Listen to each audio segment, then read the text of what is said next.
Big news today. The Obama administration member at the center of the Benghazi terror attack scandal will now be elevated to a top security post, the top security post in the White House. President Obama will announce later today that the U.S. ambassador to the UN, Susan Rice, will replace Tom Donilon as National Security Advisor. Donilon, his wife, has got a new job. He's apparently going to spend more time with her. We'll learn more about that as time goes on. Joined now by KT McFarland, Fox News National Security Analyst. KT, welcome. Good to see you. Were you surprised, and what do you think of this? No, I figured that was the payback for Benghazi and the fact that she carried the administration's water. Carried it very badly, I might say, but carried it.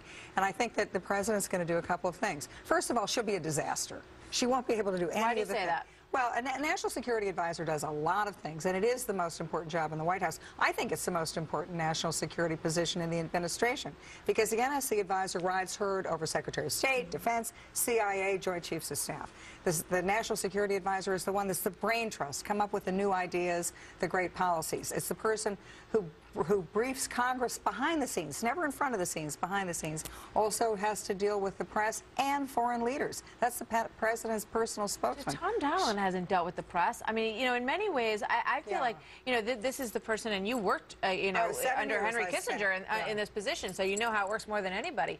But obviously they have a close personal relationship. And I wonder if this isn't, you know, sort of, gee, you know, I know you really wanted to be Secretary of State, and you've stood by me all these years.